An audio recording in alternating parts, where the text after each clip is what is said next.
This is Reimagining Higher Education, your go-to podcast with remarkable education leaders sharing personal stories from their experience in and around the sector, including reflection and evidence for progress in the sector. With your host, Professor Judyth Sachs, former PVC Learning and Teaching at the University of Sydney, Deputy Vice-Chancellor and Provost at Macquarie University, and Special Advisor in Higher Education at KPMG, and now Chief Academic Officer at Studiosity. Welcome. How are you? Hi, Judyth. Nice to see you. Good to see you. And as far as I'm concerned, you are just a legend. And I like your Gloria. Is that a Gloria Pettiari behind you?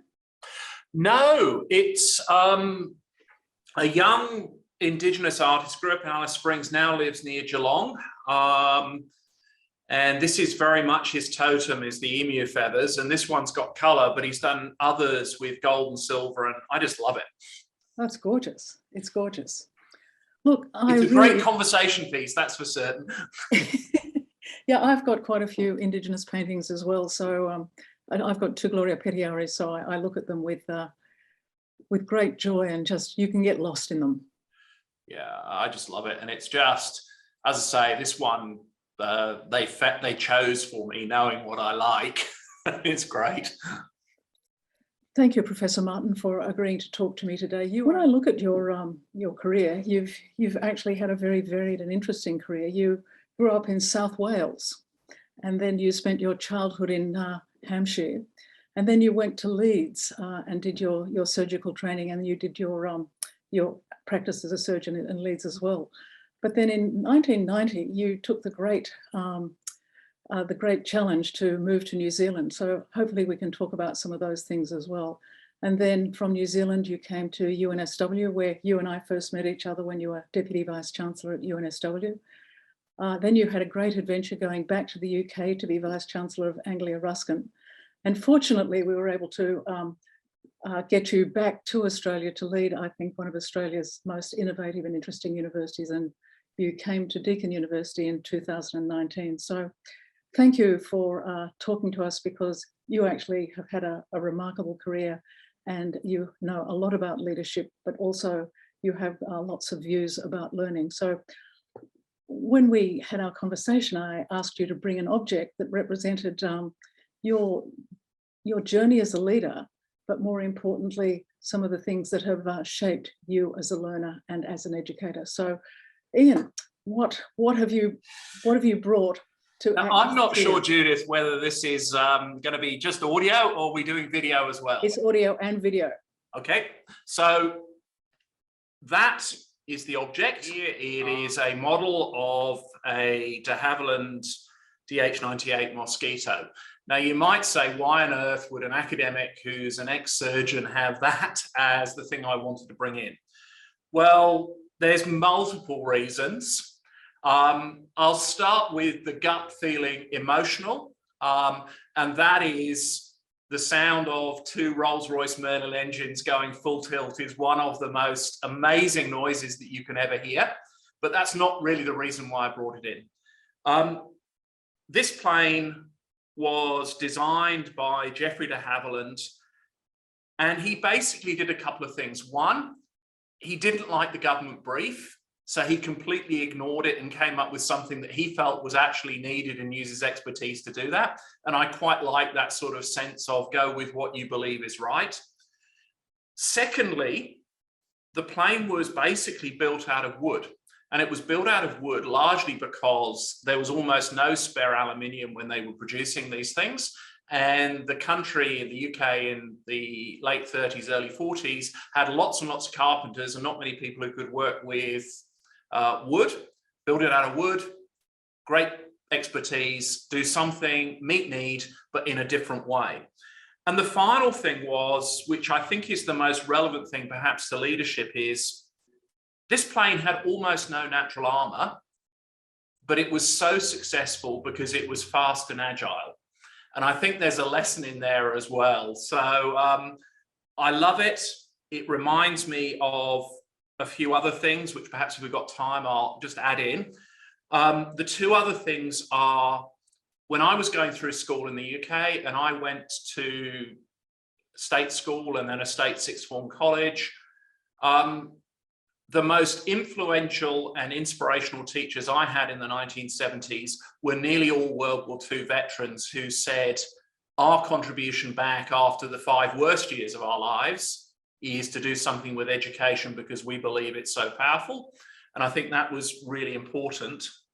And the second thing is a very local connection to my time in New Zealand. So when I lived in New Zealand, there was a little general aviation aerodrome just down the road. And there were a bunch of aviation enthusiasts who brought the Mosquito back to the air. They actually said, we can bring these back. At that point in the 1990s and 2000s, none of these things were left flying because the glue that they used to make the things was degenerated in wet weather, and none of them were. So they built it using their technology, and to see the first Mosquito take to the air just down the road from me, given my love of that plane, was pretty special. So lots of reasons why I chose it, but mainly because of what it represents in terms of going with your gut and not being too fazed by what other people might say about you.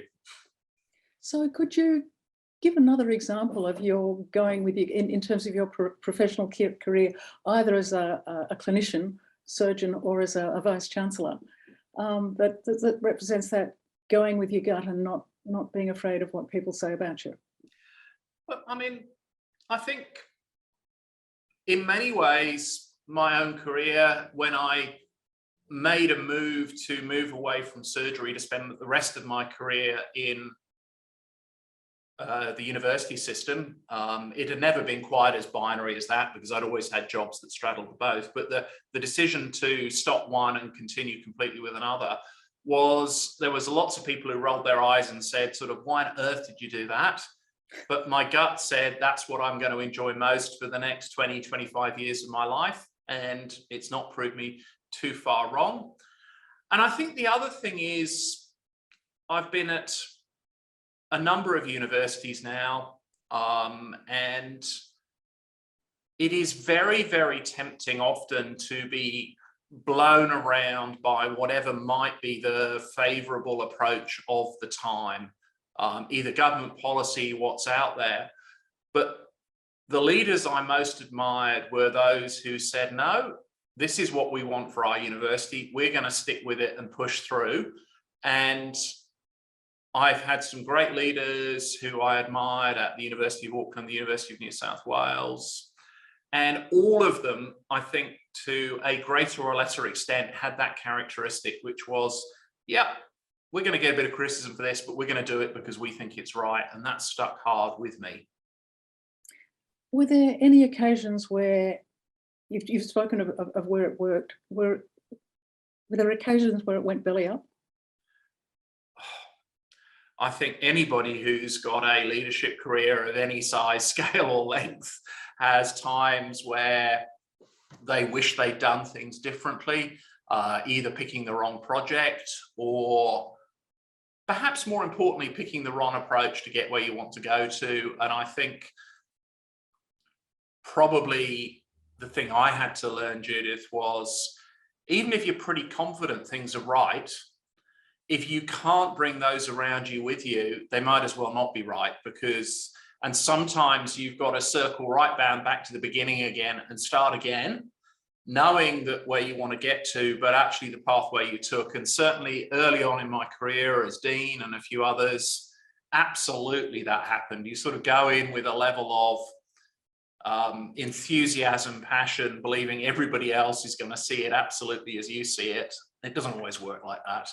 And I think what did I learn was, yeah, you can lick the wounds for a while, but actually the most successful thing is to go back round. If you're convinced it right, figure out what you did wrong and circle back round. And if you're not convinced it's right, there are plenty of other challenges, drop it, move on. So can you talk to us a little bit about your own experience as a student at Leeds, both as an undergraduate student, but then when you did some postgraduate work as well? So, yeah. So as you said, I was born in South Wales, but spent most of my childhood in Hampshire. I went to all due respect, a fairly ordinary state comprehensive school. my salvation was the sixth form college I went to. I was distinctly an indifferent student at school, but the sixth form college had a pretty flexible attitude to learning and teaching, and they gave you the space to experiment, and it challenged me, it stimulated me, because I could do stuff that wasn't necessarily constrained by a tight school type curriculum. And I did much better there than I ever did at school. And if it wasn't for that, I certainly wouldn't have had the career I had. There are a few somewhat unkind comments in the report book which sort of say lines to the effect that we'd like to get cross with him for not following stuff, but he's doing all right at the moment, so we let him get away with it, which is, but I think there is a lesson in there which is both for individuals and teachers, that finding a space for individuals to flourish is often not quite where you would expect it to be. So I didn't quite know what I wanted to do at 17, and for a pathway that I still can't quite figure out how I ended up there, I decided I want to have a go at medicine. And it wasn't any, there's a family history, zero. It wasn't that I knew lots of people who were doctors, zero. But there was something in there, and I set my mind to it, and I applied to a range of medical schools across the country. And Leeds was one. There wasn't a particular reason why Leeds. You were allowed to choose 5, and I just chose a geographical varied 5 on the basis that it might increase your luck if you're not all clustered in one area. It wasn't a greatly scientific decision. So in 1982, I arrived as a first-year student at the University of Leeds, and to say I was overwhelmed was probably an understatement. I'd come from a relatively small town, hadn't really traveled much at that point, and here you were thrown into, seems luxurious now, a class of 105 medical students, most of whom had had a very different educational pathway to me. I think it probably took a while for me to figure out which way was up. It certainly wasn't what I was expecting. The medical education at that point was pretty brutal. It was pass or you're out, and it was very public. So it was the days when every result was put up on the notice board, every progression was put up on the notice board, no sense of privacy about your own results. It was listed there, and if you were below the cut, everybody knew you were below the cut, which I wouldn't recommend, but it certainly was quite good at growing a sense of camaraderie with your colleagues around it, because it was brutal. It wasn't quite the most brutal experience of education, which undoubtedly was standing on the steps of the College of Surgeons, where the porter came out and read the names of the successful and unsuccessful candidates, and those who were successful were invited in, and those who were unsuccessful were told to go away. And that was truly, truly awful. You remember it, but certainly, again, wouldn't want to. What did I enjoy? I think the thing I enjoyed the most was, again, the opportunity to have your mind stretched a little bit, pushed in different directions. And there were a few people who you truly admired, and for most people, your career goes with the truly admired. And there was a professor of surgery who, interestingly, his first career had been in the humanities, and he'd done humanities at university initially. He was a scholar, but an educator, and really valued that breadth and depth of thinking outside the immediate, and that was exciting. That one person is almost certainly why I ended up in surgery. It wasn't so much surgery, it was the influence of that one. And I think, again, we often forget it, but whether it's a classroom teacher at school or an inspirational person at university, 1 or 2 people can change careers for reasons and he probably never knows that that was the reason why, but it was. So completed my medical degree, and then moved in effectively almost immediately into a hybrid life between the university and clinical practice. I've never really worked, apart from a couple of years during general surgical training, outside of a shared university clinical role. Did that and was working in those roles and got asked, and I can't even remember quite why this happened. I think someone went on leave and I was almost last man standing at that point to take on an educational role within the School of Medicine. I did it and I thought, I'm actually quite enjoying this, but I decided that if I'm going to be serious about this, I probably needed to get a bit of a formal pedigree under my belt. So I did a part-time master's in post-compulsory education and training, long mouthful, but it was basically a part-time cohort of about 30 of us who were involved in the education of professionals outside of a traditional school environment. So we had police educators, firemen educators, all sorts in the room, people from universities, people from industry. And what was most stimulating about that was actually everybody was grappling with the same challenges, just in slightly different environments. And it was actually a very enjoyable group to work in. And that sowed the seeds for an enthusiasm for what I was doing. And then we come into the late 1990s. And at that point, I'd been heading for 18 years at the University of Leeds as a staff member and a student. And I sort of was thinking, well, if I don't do something different soon, I'm going to sort of effectively career-wise be born, live and die all within one university system. I thought that's probably not what I had in mind. And we got offered a role. I got offered a role in New Zealand, and our girls at that point were 3 and 6. And we sort of had a conversation with Fiona, my wife, and said, well, we'll go, the kids are young enough. We'll go 3 or 4 years, maybe 5, come back. It's a great time in their education to get a bit of breadth, and it's not really going to impact them because they're pre-secondary school. Anyway, life didn't quite work like that. And 13 years later, I was still in New Zealand. And then I went to the University of New South Wales. So lots happened. The New Zealand journey was fascinating. And I got more and more sucked into the broader university life. And a couple of key mentors. One was John Hood, who was the then Vice Chancellor at Auckland, who went on to Oxford. And John absolutely was one of the people who is responsible for me sitting in this chair now. John said, try a leadership role, you'll enjoy it.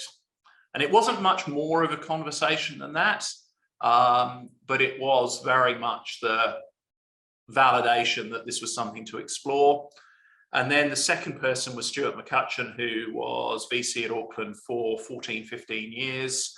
I owe Stuart a huge debt of gratitude because he mentored, supported, guided me, gave me the space to develop my career. And again, the space to try things, which was really good. And there were a few things where we tried and it didn't quite work, but there were lots where we tried and did work. We pushed boundaries as schools of medicine I want to do at times, both mostly for the good. I remember one time getting summoned to the office of the registrar, who was the senior legal officer at the university, saying, I understand your reason for declaring the medical faculty and the medical campus a no smoking zone, but you really, really should have talked about it to the university before you put the signs up. But yeah, it was all taken in good faith. But yeah, I had a great time there. And then in 2011-12, Fred Hilmer rang me and said, are you interested in coming to UNSW? I initially said no, and then he rang me again and said, are you sure? And I came, and I had a wonderful time, probably set more of the ability to think about whole of university during that time than almost any other 5-year period in my career. So yeah, To that point, it was an interesting and fascinating journey. And then in 2016, I went back to the UK. And like many families who've spent their lives sort of between continents, between countries, Fiona and I weren't quite sure what part of the world was home. The opportunity to work with a really quite young university with ambition, and particularly their ambition to get a medical school over the line, was interesting. Went back thinking that this might be permanent, and worked really hard. We got the medical school over the line. Very, very successful in that, and the Deakin opportunity came up. And I think the combination of Deakin and a recognition that probably Australia was our home in so many different ways said we'll come back. And I'm here now. I'm sitting in this chair on Wadawurrung country looking out over Corio Bay, and I couldn't be in a better VC chair in Australia at the moment, I think. So thank you for that overview of your history and what shaped you. What's important for you as an educator? What drives you when you're sitting in the Vice Chancellor's chair, the Chief Officer of the university? What's important for you as an educator in this role? Look, I think there's obviously the very personal thing that I owe absolutely everything to my time as an undergraduate at the University of Leeds. My career would have gone in a very, very different way, I think, if I hadn't have had that opportunity. And it's thinking, actually, it really makes a difference. The thing I love more than anything else in doing this role is that I get to see the breadth of what goes on across a large university. And that is both challenging but immensely stimulating, to be able to think about the difference an engineering qualification makes in the morning with a theoretical conversation about philosophy, and then creative industries in the afternoon, or whatever it happens to be. That sense of the breadth of and space to give students the opportunity to explore that knowledge just makes it so worthwhile. And giving our students the opportunity to have the basis to take their careers. You can only go so far, but you can give that space, that experience, those tools. And I think that's why I do it. That's why I love it. But the most important thing is that breadth. For me, that's what makes this job so exciting, is recognizing that both society and our university community need that breadth to function well, and playing a part in that. So given the experience you had as a student in a medical school, challenging, competitive, what things have you decided not to have as part of your leadership and your education role within the institutions you've led?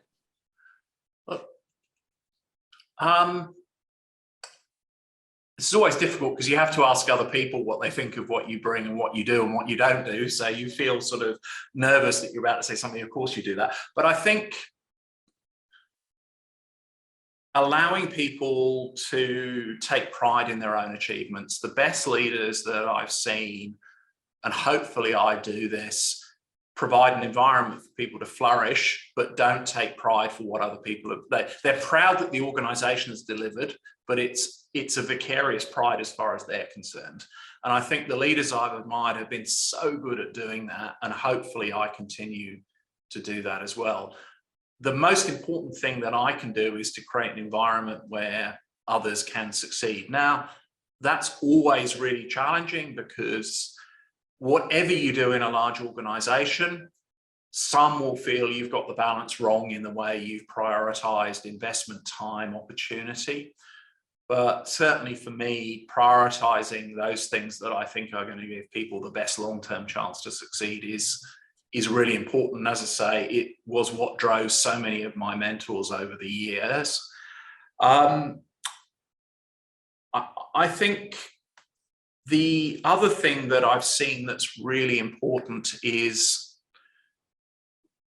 and hopefully I do this as well, is that in many ways, recognizing that the chair I'm sitting in is very transient in the time life of universities, and there is very much a pressure of managing for the now, but there is also very much a commitment that to set up those who are going to come behind, because universities are absolutely, well, shouldn't be short-term spaces. Yep, we want short-term wins, but within the framework of long-term commitment to make a difference through our education, our research, and that third pillar of community engagement.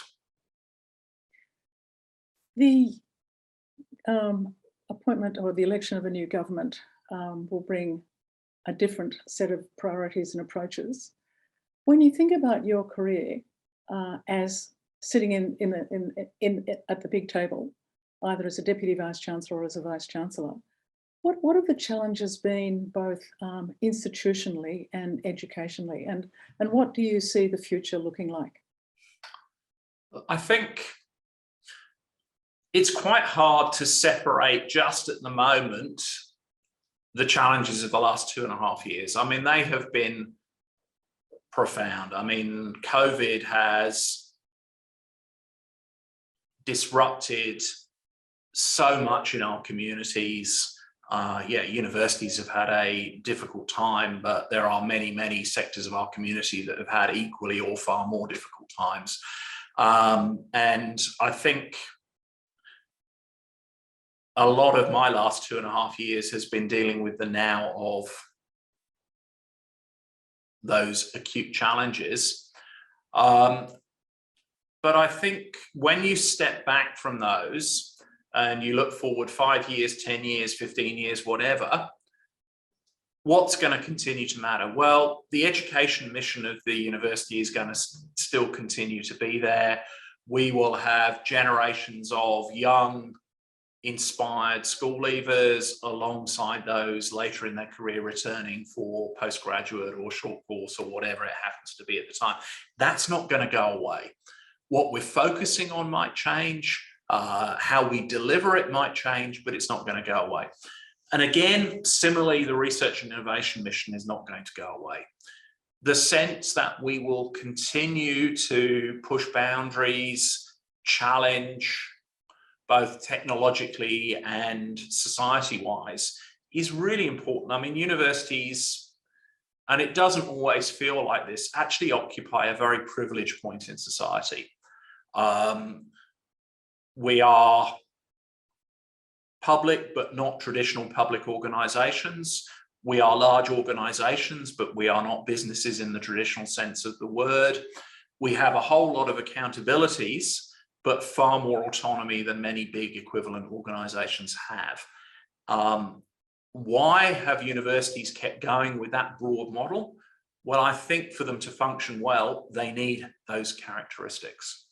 And I think my role is to make sure we keep enough of those going to ensure that we can continue to do that, and to remind myself and others that, yeah, it's tough going at times, but we really are privileged in terms of what we are able to do, the people we're able to work with, and the students we have around us.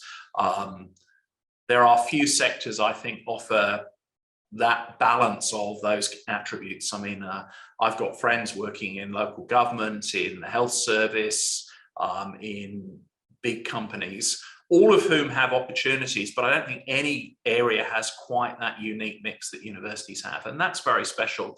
And again, I have to step back and think, at times, just remember, it's a privilege to do these jobs. We only hold them for a little while, make the most of it. So what sort of experience do you think students can expect? Because, you know, we've got school leavers, we've got mature age learners, we've got postgraduate, we've got research students. What should they expect the university to offer them? Look, I think in asking the question, you've partially answered it, in that actually there is no one answer to this. What an 18-year-old student coming from regional Victoria needs in their first year at university is very different to a 35-year-old student coming back to do a part-time MBA. And I think in that lies the answer, which is, and this is challenging, is to actually offer a range of experiences that suit those individual cohorts. So it's that sense of personalisation. The challenge for Australian universities, which are large, is then how do you personalise at scale? Maybe come back to that in a minute. What are we going to offer? So let's talk about those school leavers. What do they want? They want to have an opportunity to learn about the subject they care deeply and passionately about. They want to have a chance to grow a network of peers, be exposed to new life circumstances. And I would argue in 2022, they almost certainly want an educational experience that blends the very best of the digital and the very best of the physical together seamlessly. They don't want to come to campus if it's something they don't need to be for campus for. They're very smart. They will be strategic about that. If campus adds value, they'll be there. If online adds value, they'll do it that way and ideally jump between the two. And I think the challenge for educators is to get that mix right. It's also important to remember that an awful lot of what happens as value on campus for that cohort of students has almost nothing to do with what happens in the classroom, an awful lot more about what happens with peer networks, socially, otherwise, and to try and find ways of supporting that. And I think we've learned a lot about how we think about our digital education and how that links with what must happen on campus with COVID. But I think it has come at a little bit of a cost just at the moment, in that quite a lot of this has become good, but transactional. That is to say, the students come, they get a great classroom experience, a lab experience, whatever it happens to be.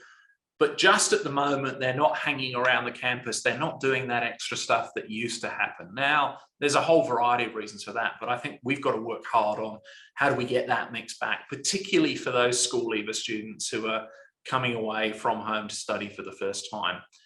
For those coming back, I think the flexibility, the ability to study at a time that suits in a way that suits, far more important. The other stuff around the campus, yeah, it's important, but it probably matters a whole lot less in terms of that value proposition. So it is about how do we fix it all together.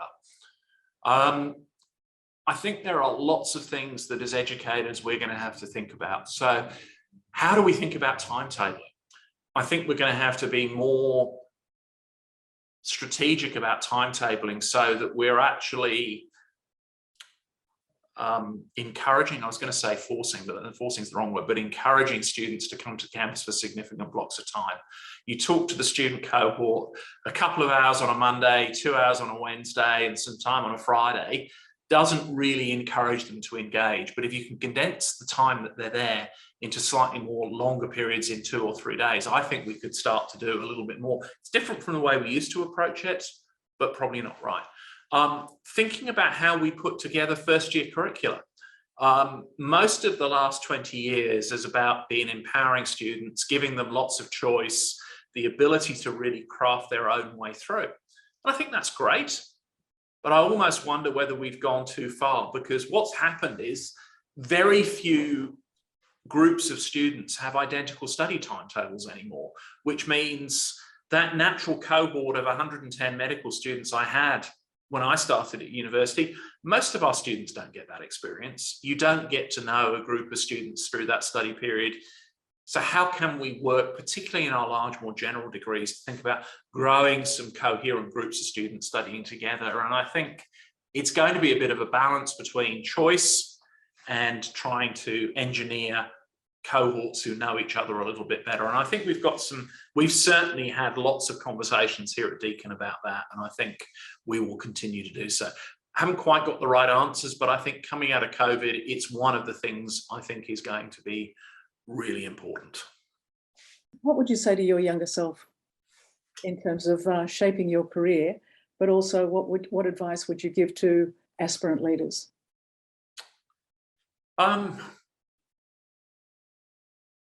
Don't overthink it. Almost every one of the opportunities I've had has not come because I sat down and said, this is what I want to do next. It's come from an opportunity that was seized. Secondly, believe in yourself. That don't be too pushed by those outside of your immediate group. Don't succumb to the peer pressure. And I think finally, and this is probably the most important thing, is do what you love, not what you think other people think you should love. And as Dean of Medicine for 7 years, I saw not a large number, but a significant number of students who were academically incredibly gifted, who had been told by parents, careers advisors, wow, you're absolutely great at this, medicine should be your aspiration. And I saw them and they were successful, but you also got this strong sense, actually, it wasn't where their genuine heart was. Their passion was elsewhere, their abilities were elsewhere, but they just felt that they had to do it because other people thought they should love it. That should be what they wanted because of their innate academic ability. And I sort of thought that's really, as an educator, we should be encouraging people to go with where their passion is, not necessarily where a particular ATAR or set of A-level grades indicates where those around you think you should go. And I think that would be a bit of advice. And I think the final bit of advice I would give myself, which I'm probably at risk of being sort of kettle calling the pot black, is make sure that you don't get too sucked into the leadership roles, that you maintain a sense of identity outside of your professional role. One of my best ever mentors was in New Zealand. He was an individual who'd run many companies, done all sorts of stuff, had come back into the university world in the business school in a postgraduate sense, said, whatever else you do, make sure you separate out you, the person, from you, the role. They overlap, but they are not the same. And I think that was the one bit of advice I've carried with me. And at times I have to go back and remind myself, when you have to make, and every leadership job role's got difficult, unpopular decisions that sometimes you have to make. If you take the criticism as you, the person, all the time, you go crazy. So you've just got to have that ability to separate. It ain't easy, but I think that will be a bit of advice probably my earlier self should have adopted earlier on. Iain, thank you for giving half an hour of your time this afternoon. Just one last question. Does the Vice-Chancellor's role have the #1 membership ticket for Geelong? No, it doesn't. So for those of you who know anything about the city of Geelong, if you have a leadership role here and support anybody other than the Cats, life ain't that easy. I was lucky in that I came to Deakin from a absolutely non-AFL past, neither New Zealand nor New South Wales nor anywhere. So I was left in little choice that, given the membership book was empty, that there could only be one entry in it. It's become a part of our lives, but no, I don't hold the #1 ticket. Well, your team is doing very well. It's on the top of the ladder, so I see. So indeed, and I was flying back from UA conference on Thursday night thinking, why on earth didn't I get an earlier flight? But anyway. Well, look, Iain, I hope our paths cross again. The two conversations that we've had, to me, have been an absolute delight and joy. So I wish you well in your future challenges as a Vice-Chancellor, but also in the joy you get in living in what I think is one of the most livable areas of Australia, that Geelong region. So thank you very much for your time. Thank you very much indeed, Judith. As always, a pleasure to talk. Thank you. Bye. Bye. Visit studiosity.com/Students First for the next Students First Symposium, an open forum for faculty, staff and academics to candidly discuss and progress the issues that matter most in higher education. studiosity.com/Students First